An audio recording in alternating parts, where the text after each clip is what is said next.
It was a year filled with lots of premium live events, lots of pay-per-views. Not many of them were good, but we've still got 4 of them here because the Fog Awards are back with the best show of the year. Welcome, guys, to the channel. It is Fog Wrestling. It is the Fog Awards. Let's find out which the best show of the year was. Now, I haven't been a good wrestling YouTuber in 2024 because I've only seen 1 out of 4 of these. Now, I'll give you the reason why. There's no reason good enough for that. I'd actually argue No, that's embarrassing. What? That you've only seen 1 of these shows.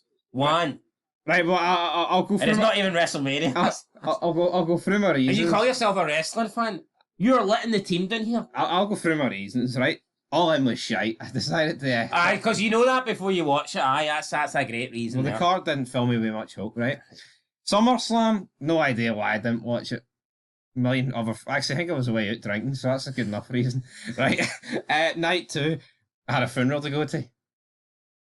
And you know what, though? I don't even think that's an excuse. You want to know why? Because it's fucking WrestleMania.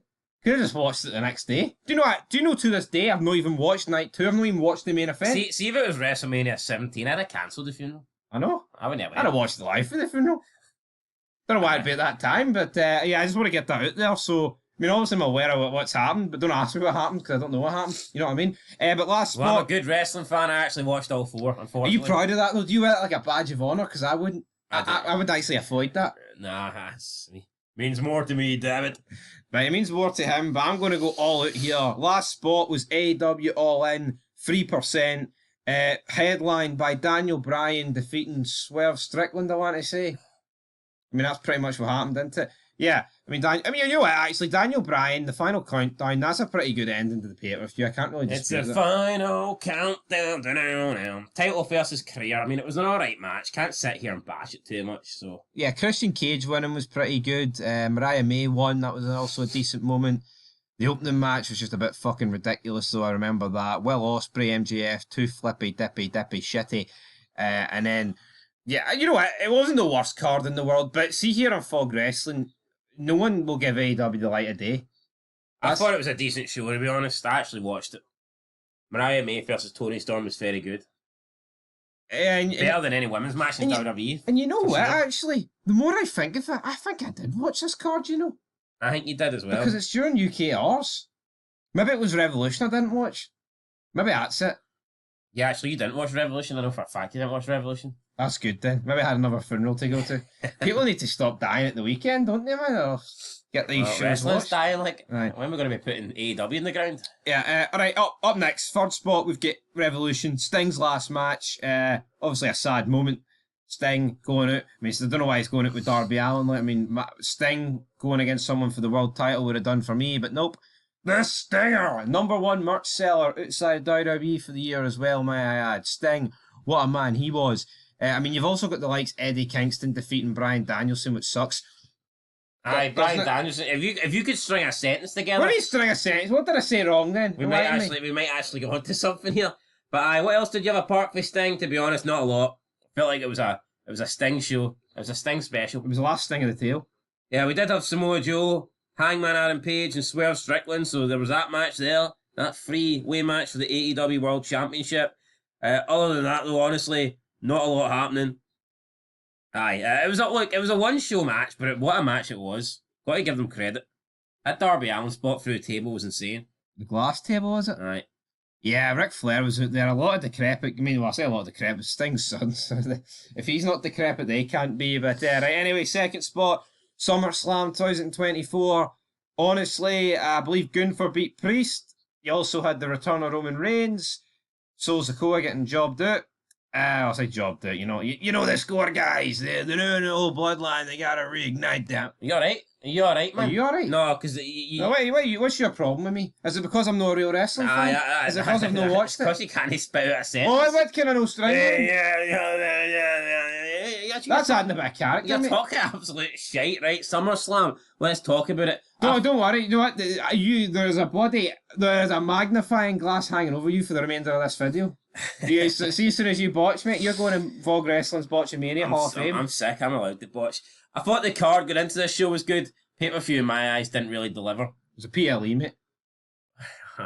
Is that where we're drawing the Aye, line? that's where we're drawing the line. I It's a mean, come PLE, on. get it fucking right. Obviously, Liv Morgan taking on Rhea. It was like one of those fake finishes. They didn't even really have a proper match, to be honest. Oh, the Dominic cost her, you know, it was psychology and Rhea pretending to be injured. That was pretty much it. You know, it was more or less a face-off.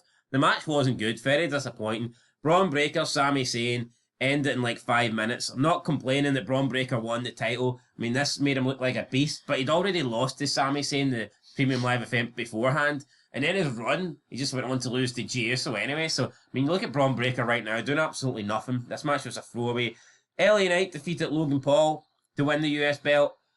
I just remember watching this thinking lackluster. LA Knight should have won a belt way before this, preferably the world title, but wasn't allowed to happen because Roman Reigns held it hostage for almost 4 years. But then I had Nia Jax defeating Bayley.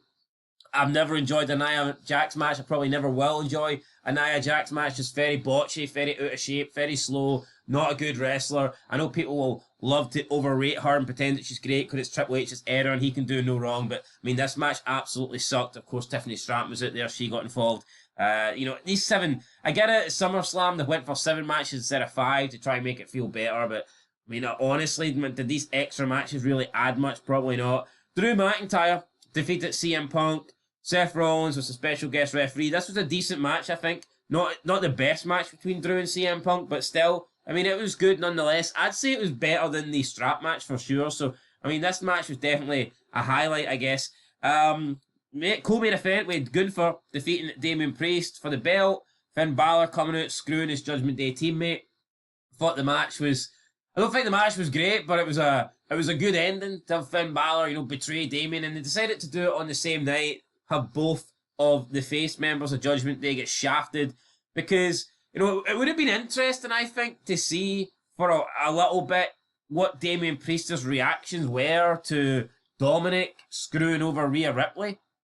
And I thought that would have added intrigue. You could have maybe had that continue at least until the next Premium Live event, but they decided to do the double turn on the same night. And I think that took away from the Judgment Day going forward. Then Cody Rhodes, Solo Sikoa, 29-minute match, almost half an hour, Bloodline rules. You obviously had the return of Roman Reigns, OTC, whatnot. Aye, Usos, who cares? No, I totally agree, because I look at Solo Sikoa and I think they've just undid all the work they've done with him. They built him up like an absolute monster, right? Yeah, going into the SummerSlam match, I believe he was only beaten by Cody Rhodes, actually. No, it's so weird. Like, 1 minute he's cold, 1 minute he's hot. Like, he was fantastic, right? He lost like 37 matches in a row. Then he beat Cena. Then after, he went on another losing streak. And then it's like, well, what are we doing here? You build him up just for Cody Rhodes to beat him. And then you build him up again while Cody Rhodes and Roman Reigns team up. And then on Netflix, he loses. It's like, I think they're just slowly but surely moving Solo Sikoa back into being in the corner of Roman Reigns, and it's pretty bland. But overall, SummerSlam, it felt a wee bit weak there, like a cup of tea that's only been stirred once. Anyway, into number 1 spot, 87% going to WrestleMania 40, Night 2. You know what? The main event, Taker, Cena, the Rock coming out.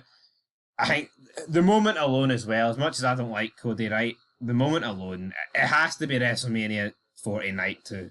It can only be this one. Aye, Cody defeating the streak. You had Seth Rollins losing the belt to Drew McIntyre, CM Punk costing Drew, Damian cashing in his Money in the Bank. I mean, for those two things, it started really strong and it finished really strong. And I mean, even if you don't like Cody Rhodes, how can you forget the returns of John Cena and The Undertaker and the Roman Empire finally coming crashing down? So, aye, for me, Mania Night 2, head and shoulders above everything else. Absolutely, what a pay-per-view ending it was. It just shows you, even in the shit current state of wrestling, they can still produce something, alright? So it was good to see that. I mean, other than the Pride versus the Final Testament, that was the only thing that was shite.